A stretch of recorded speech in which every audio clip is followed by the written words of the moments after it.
investors, the steep downturn of March and April this year brought back bad memories of 2008. To avoid getting more burnt than they already had been, several investors fled to cash, exiting their equity portfolios to safeguard them from further losses. But is now the time to get back into equities? The Chief Investment Officer of Steadyhand Investment Funds, Tom Bradley, has called this decision of when to get back into the market after you get out the hardest decision in investing. He's here today to talk about why. Tom, thank you so much for being here today. Thanks for having me, Ruth. First up, does panic selling ever work? Put another way, for individual investors, does it ever pay to go with your gut? Well, I know some pretty savvy investors who have a pretty good gut, but for the vast majority of investing, the gut, you going with your gut does not work, indeed. And indeed, investors like me have taken Warren Buffett's lead, and we actually trade against the average investor's gut. And what I mean by that is you'll remember Warren's great comment about it's time to be fearful when everybody's greedy and greedy when everybody's fearful. And that is exactly speaking to the fact that generally when times get tough, stocks are down, the gut that we're talking about is actually churning, and the easiest way to relieve that pain is to do something like sell out. And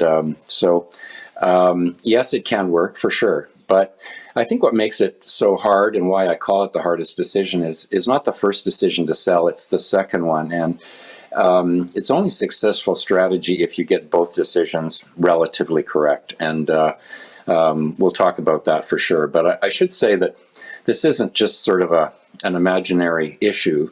BlackRock did some research late in the cycle, the last cycle we had, 09 to call it to 19.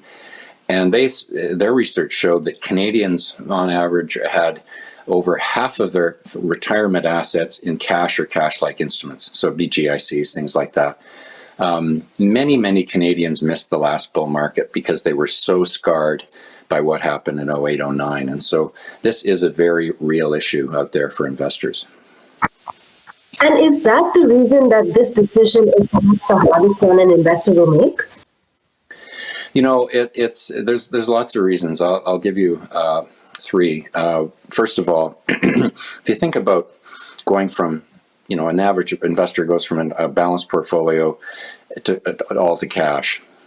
They are so far from their long-term plan, farther than they've probably ever been. And so the stakes are really high. Now, they'll sleep better for a few nights because their portfolio won't be bouncing around. But one of those mornings, they're going to wake up and they're going to realize they have a huge decision because they're so far away from where they should be. So I think, if you think about trying to put the puck in the net or write an exam when the pressure is really on, that tends to lead to poor decisions. And so I think the fact that the stakes are so high, you're so far away from where you should be, is one of the problems.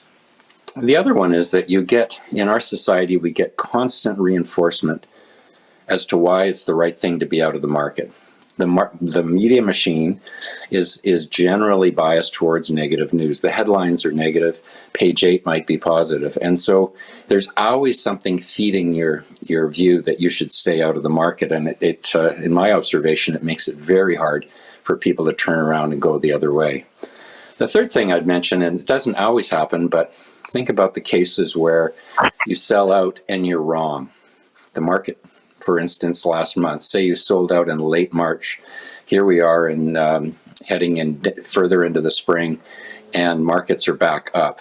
And boy, that makes it really tough to get back in because you're so worried about, you've made a bad decision already and you're worried about whipsawing. So I think there's just all kinds of things that make it behaviorally, as I say, the toughest decision in investing. Well, the fear that accompanies these market crashes is understandable. How should investors prepare psychologically to venture into equities and face this volatility again? And are there any investment tips that could perhaps make it easier? It's a $64,000 question, Ruth. I think about this a lot, and because I do study investor behavior, and I think the main thing is somebody has to, after they get out and things have settled, they need to sit down and think about, go back to square one. What is the purpose of the money? If the money is for a vacation or a college tuition or whatever, that's fine. Keep it in cash. But if it is to fund a retirement over 10, 20, 30 years, then they need to figure out what that should look like. So I think that's number one. Maybe one of the easiest little cues to help get people in is to think about investing only the money that you're going to need in 20 years. Forget about even 10 years, even though that's pretty long term.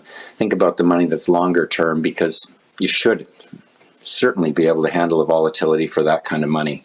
The other thing I'd say, and this is maybe a plug for Morningstar, but I think I often offer them a long-term, even 100-year chart of stocks to show them that that chart goes up and to the right, and that the crash in 87, the tech wreck, the financial crisis of 08-09, and now the COVID crisis, all, as you look longer and longer term, look more insignificant and in the scheme of things. And so I don't have an easy answer for that one, Ruth. I think you almost got to trick yourself behaviorally, but you do need to go at it.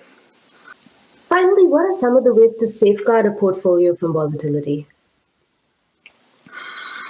Ruth, you can't avoid volatility in these times. No, I'm all kidding aside. Interest rates are where they are. Our parents talked about the day when they could buy a bond and they earned a 3 or 4% real return after inflation, and they didn't have to worry about stocks. That isn't the case today. Fixed income investments, safety in a sense, is very expensive. So you're losing ground to inflation. But so I don't think you can totally avoid it, even as a retired. I think, number one, you need to accept that your portfolio, at least part of your portfolio, is going to bounce around a little bit.